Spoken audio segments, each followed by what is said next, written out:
everybody's memory. You met him because he hired you as an interior designer for his new condo, and you guys went to dinner, but you feel like maybe you talked a little bit too much about your divorce during your date, and that's why he's not calling you back. I think that may be it. Maybe he's just not ready to date yet. Yeah, that's true. Maybe. Well, let's find out. I'm going to dial his phone number right now and see if we can get you an answer, okay? Great. Okay.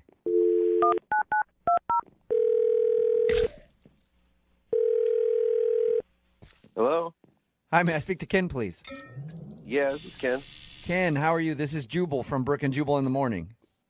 From who? Brook and Jubal in the Morning. It's a radio show. Okay. Yeah, I heard of you. What's going on? Well, we're calling people today doing a survey, asking a little bit about our listening audience. Can you answer a few questions for me real quick? So dumb. Yeah, real quick. Okay. How old are you? What? No. That is not appropriate. 43. 43. Okay. Have you ever been divorced before? What? Yeah. Wait, what? Yeah. Cool. Have you recently gone out on a date with a girl named Carol who's also divorced? What's going on here? Oh, God. Sorry, man. I don't know how much you know about our show, but have you ever heard a second date update? No. No. Okay. Well, what that is it's where if you go out on a date with someone and then not call them back after they email us to see if we can get you on the phone and ask why. So Carol actually emailed us about you. And she told us how you hired her to decorate your place, and then you ended up taking her out for dinner, and now you're not calling her back. Yeah, I mean, but, I don't feel like I should go into all that on the radio. Wow. Well, she actually kind of wants you to. Why?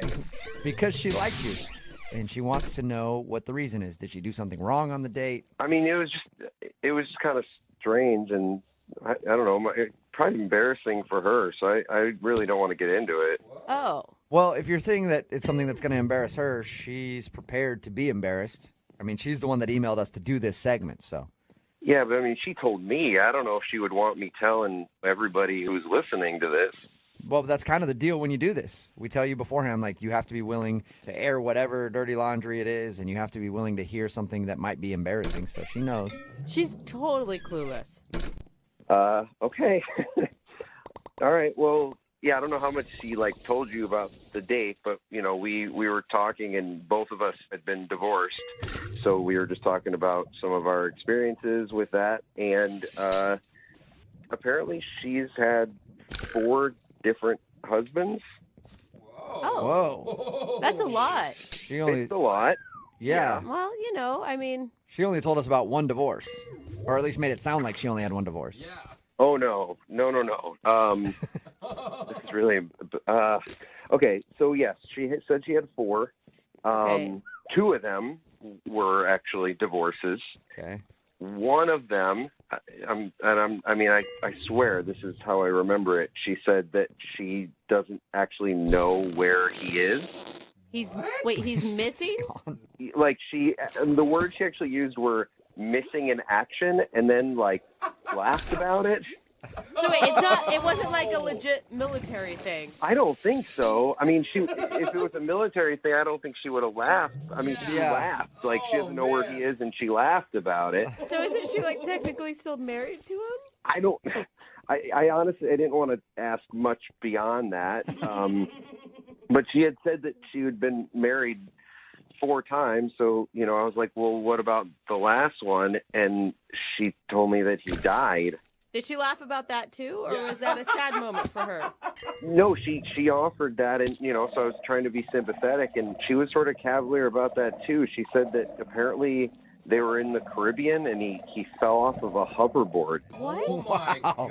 That is a crazy story. Killed these guys. No, she did not kill these guys. Am I Why right? are you thinking that? That is the most ridiculous Okay. conclusion. I have something to say here. Oh. Well, what's going on? Ken, that's Carol. She's actually on the other line listening and wants to talk to you. And apparently she has something to say now.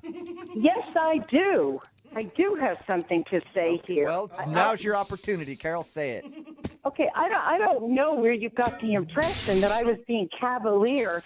I was being honest with you, and if a woman can't be honest, what's the point? True. Well, yeah, no, I mean, I I understand. I did feel like I was being sympathetic, but I mean, I was kind of taking it off the fact that you were like, you laughed about it, which I thought was kind of weird. No, I did not laugh. I don't even know where you got that from, okay? And I have to tell, I thought we were having a really nice evening, and I felt like you were someone that I could open up to. But it seems like you're being a real jerk about this.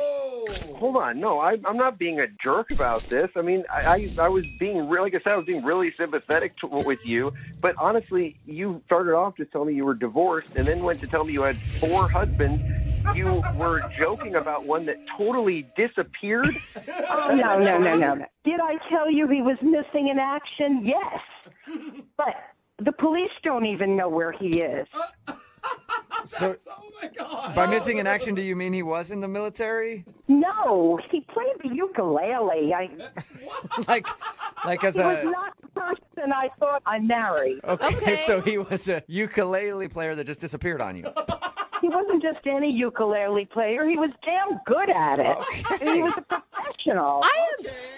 And one day he just disappeared. You know how those musicians are. Maybe he just decided to go on the road and, write some songs and stuff. Who knows? I am fascinated by your life right now, Carol.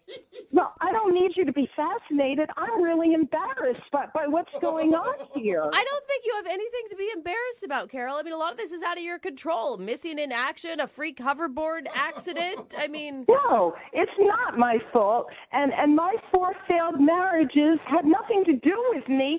And I don't want to get married anymore. I'm done. Okay. I've had enough marriages. Guys, I think what's getting lost in all this is like this came out all on a first date, Yes. which was a little bit much for me to handle. I mean, it started off really friendly, but then we're going into hoverboard accident and disappeared and drinking and laughing and that's not a first date conversation in my opinion. Well, Ken, you know what? How about you shut up? I think I've heard enough from you today. whoa, Carol. we still need Okay, to- you know what, Carol, I'm sorry, but the way that you're talking right now, like I'm starting to get a sense of maybe what happened to that 3rd husband. You know what, Ken? That's really a stupid remark. And if Hank were alive today, he'd beat you over the head with his ukulele. Wait a minute, I thought you said you didn't know what happened to him. I don't. I'm just assuming that he's dead because I haven't heard from him in years. Okay. All right, guys. Clearly, I am not the crazy one here. Am I alone on this now? I think you are. I will never say anything mean against Carol ever. I think Jubal is making a wise choice. Ken, would you like to go out with Carol one more time on a second date? We will pay for it. No. I mean, the thought of even possibly being missing or dead husband number 5 is a terrifying thought. I don't want to go anywhere near that. You know what, Ken? I didn't even want to go out on another date with you now that I've heard all this. And you can cancel our interior design contract because Oh, no. I am done. Okay, I don't want you back in my house. At least everybody agrees. Yeah. I wouldn't even go in your place anymore. And for your information, that color palette you had was tackier than the jacket you wore when we went out to dinner. Oh, damn. Oh, Interior she got design. you.